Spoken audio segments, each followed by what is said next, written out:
Hello and welcome to this GUTV special report. I'm Maggie Ballard. And I'm Pierce Baldacci. We begin with an in-depth look at the youngest students on Gonzaga's campus. The GU Broadcasting 203 class, with the cooperation of our fellow students in Broadcasting 370, have been researching Generation Z. Soon to be the largest and most influential segment of the American population, Generation Z will one day replace the baby boomers in terms of social and economic impact, as well as political clout. Generation Z was born between 1995 and 2010. The oldest are about 22, and they are just now entering the U.S. workforce. At peak, their numbers will exceed 61 million. Let's take a closer look at the youngest and likely most influential generation in the 21st century. With a Gen Z profile, here are GUTV's Sarah Short and Kevin Young. Thank you, Pierce and Maggie. As you can see, there are over 2 billion members worldwide of Gen Z. With about 22.6% of the baby boomers, most of our parents, it's no surprise that that we're such a big generation as well. And here we have Gen Z and religion. So as you can see, the Christian and Catholic faith are the predominant faith among Gen Z, and coming in at 20.8% is agnostic and atheist, which means they either don't believe in God or just believe in a higher power that's not necessarily God. And then we have other faiths at 6.9%, and then interestingly we have 13.9% who don't identify as any religion. Next up, we have some more Gen Z and religion, with about 41% attending religious services. Here at Gonzaga, there are definitely more students that go to Mass every Sunday. 8% cite religious leaders as role models, and 24% think science and the Bible conflict. It's definitely something I see a little bit here, and definitely within our generation. Mm-hmm. And here we have Gen Z on political issues. It is hard to gauge where Gen Z stands because only about 25% are of legal voting age. But here we have 26% that don't trust elected officials, and then 78% think the American dream is attainable, which I think is a refreshing number. And then here's an interesting fact is Gen Z, only about 54% believe illegal immigration is a problem, as opposed to the older generations, about 69% believe it to be a problem. Yeah, here at Gonzaga, definitely it's pretty split between liberal and Republican kids here. So you get a really rounded view of who trusts officials here or not. Lastly here, we have some fun facts about our generation, with about 90% saying that social media influences their decisions. It's really easy to see a lot of different news outlets on Snapchat, Instagram. Definitely Twitter is a big one now as well, with our president using Twitter so frequently. And then we have about 13.2 average hours spent watching TV in Gen Z, and then most used device is, not surprising, smartphones at 15.4 average hours per week. Well, that's it for us. Back to you, Pierce and Magnie. Generation Z is beginning to have an impact on many fronts, not the least of which is politics. It comes as no surprise that Generation Z isn't particularly enthusiastic about today's political leaders. In fact, members of Generation Z on the Gonzaga campus express mixed views about what the future holds in general, as we learn in this report.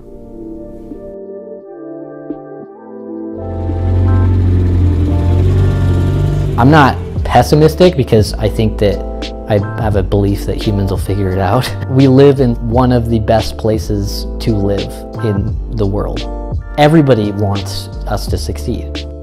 My optimism isn't really tailored towards an election, so I don't see that changing dramatically. You know, I think that eventually, just the way things have always worked, we'll find a solution, and I think it'll be better because we've gotten through this. You know, I'm cautiously optimistic. I think I'm too young to be pessimistic at this point. You know, as a woman, as a person, as an American citizen, it's, you know, not a great time in politics. It's very discouraging. It seems like every 20 years or so, there's like a cycle of craziness happening and then calm and then more craziness happening. So I think we might be entering into a time where it's either going to get a lot worse or a lot better. Since the election, I'm feeling ready to see new changes come about and less division. I am absolutely optimistic for America's future. Our society is only progressing, and this is just another sort of bump in the road. And we've had a lot of bumps as a country and definitely as a world. But everything in our history has shown us that our lives are always continually getting better. Not to say that we don't have a lot of work to do and a lot of more work that needs to be achieved, because I don't really think this election changed much, to be honest with you. I am just as optimistic, because if there's no hope, what's the point of living? We always have to strive to make things better, even in the face of adversity, and I think we will. I think this country is only going to get better, continue to get stronger, as will the world too.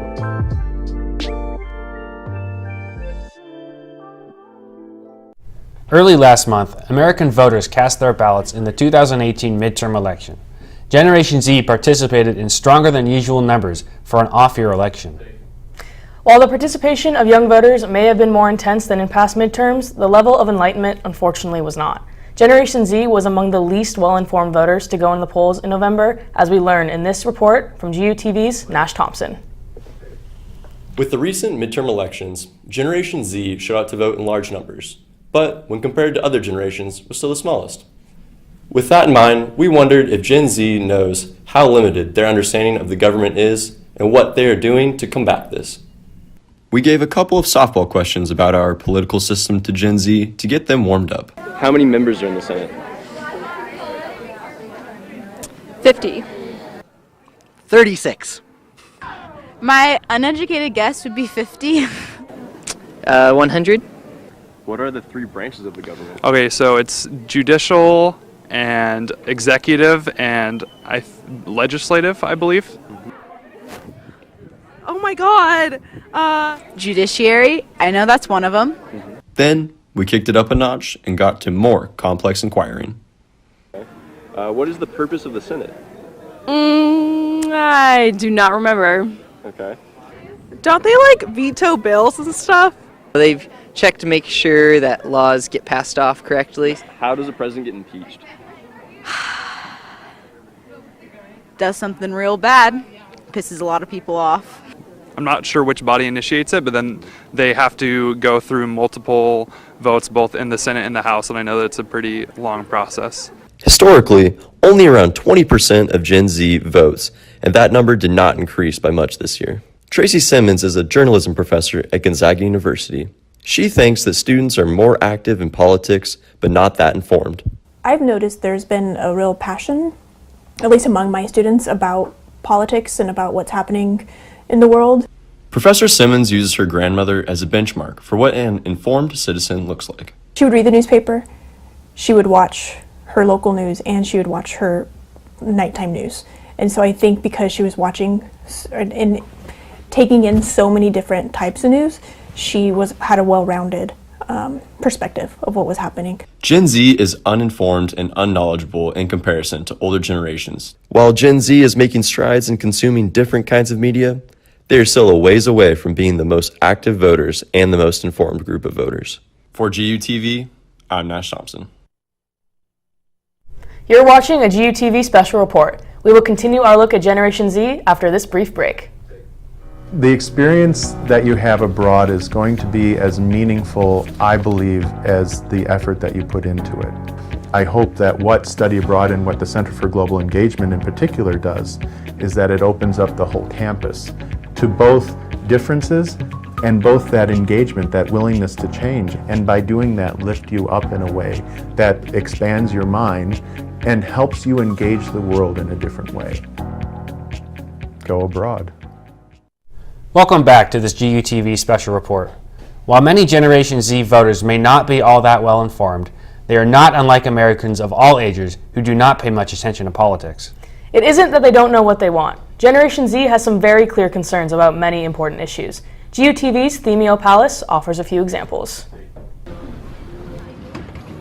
The 2018 midterm elections saw the highest percent of youth increase in voting since 1994. As there are many passionate Gen Z voters, talking to a few of them can help uncover their reasons for voting.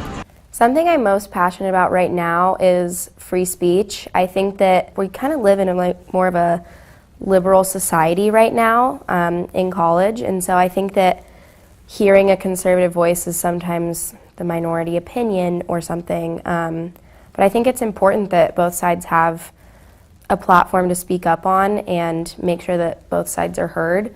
For me, I'm probably most passionate about wealth inequality in the U.S. Just because in the capitalist society that we're living in, that translates to everything, and your economic means control like all of your chances in life and how you're treated by almost anybody. Millennial likely voters are much more interested in social issues such as immigration, the potential overturning of Roe v. Wade, and racism.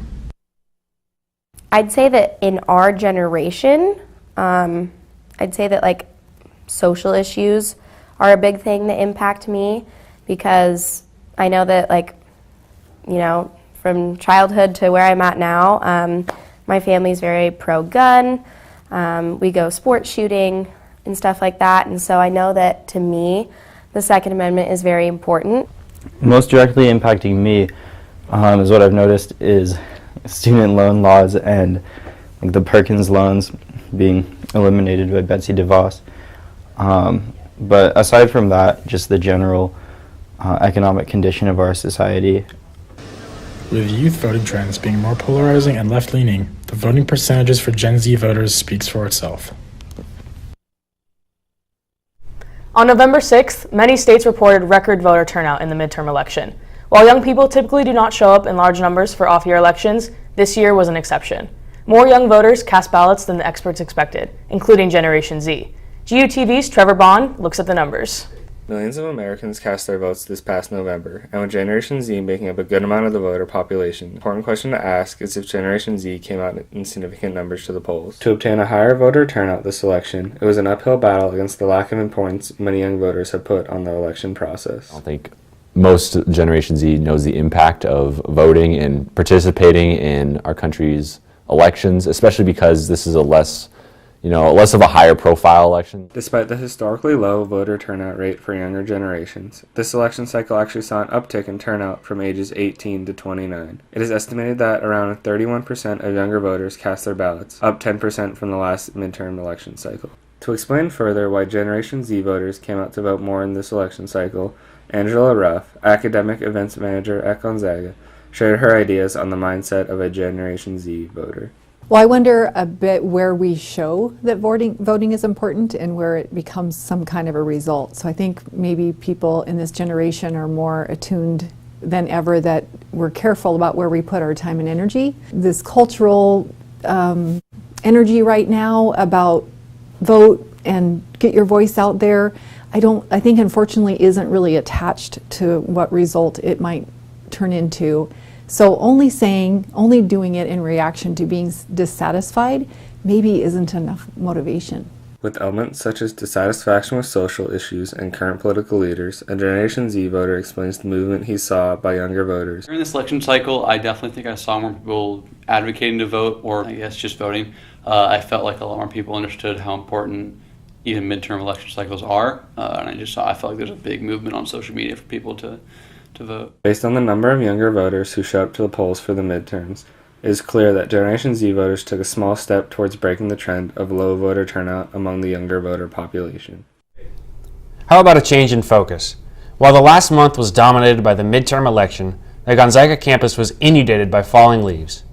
Beautiful as the trees were with their changing colors, removing autumn leaves soon became a major undertaking for the university's groundskeepers.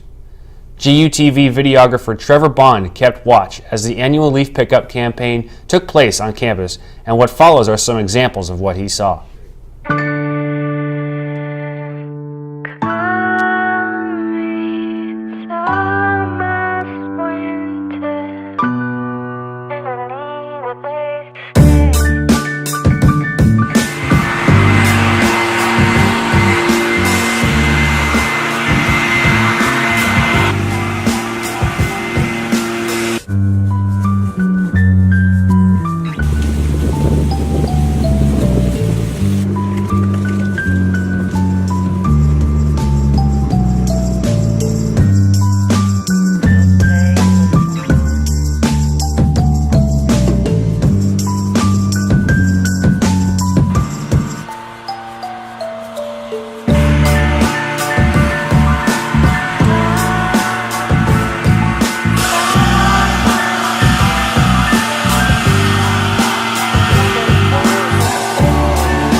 Tim Hatcher, supervisor of Gonzaga's groundskeeping crew in the plant services department, says his team picked up over 350 cubic yards of leaves this fall.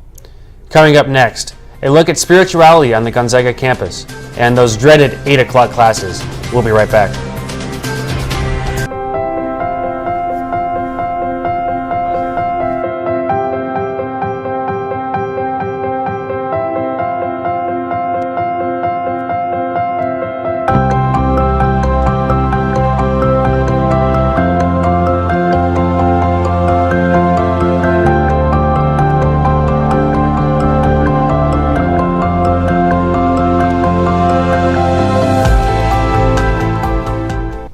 Welcome back to this GUTV special report. As a Jesuit university, Gonzaga is dedicated to developing the whole person, intellectually, spiritually, culturally, physically, and emotionally.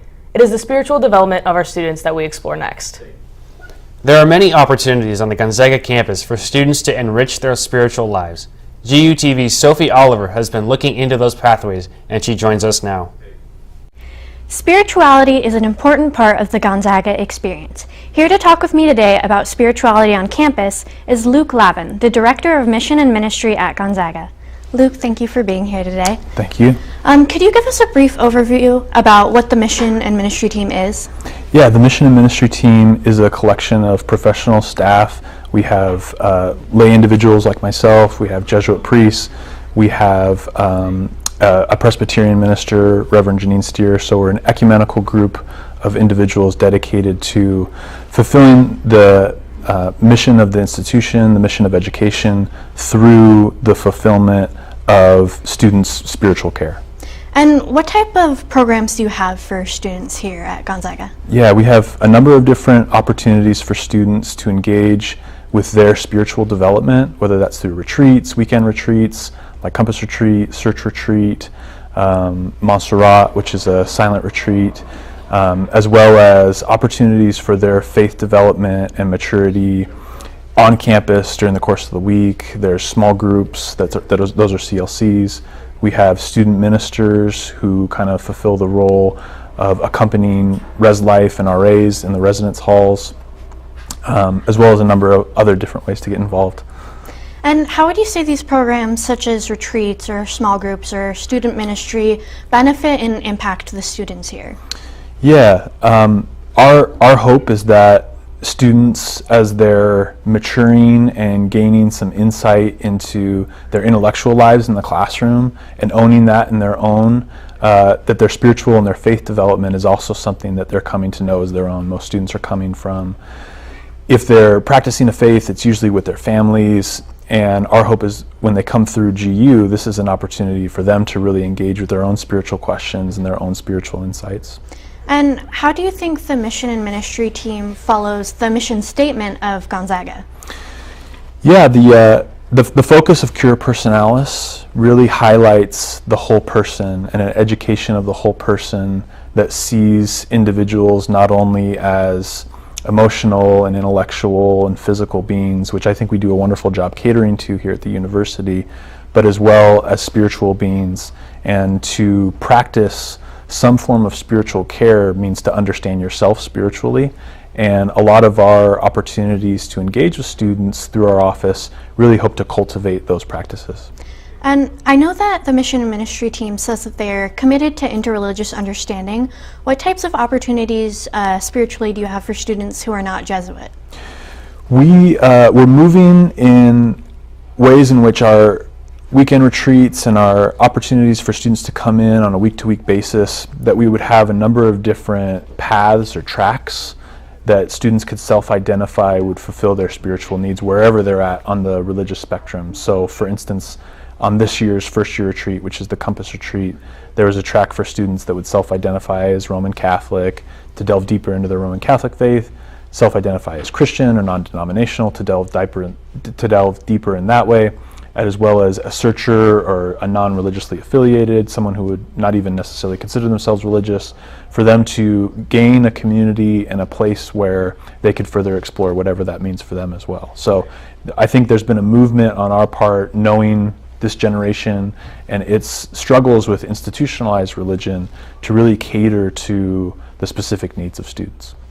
And What programs in particular do you work with?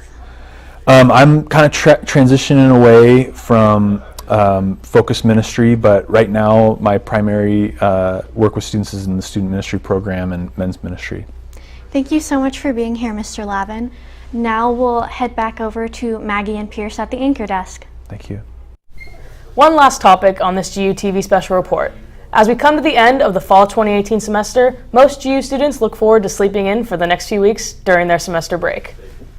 GUTV videographer Carson Stowell remembers those occasional mad dashes to get to 8 o'clock classes on frosty fall mornings.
That's GUTV's special report. We hope you enjoyed our presentation. We leave you with more scenes of the fall season on the Gonzaga campus and a look at the students who made this program possible. Thank you for watching.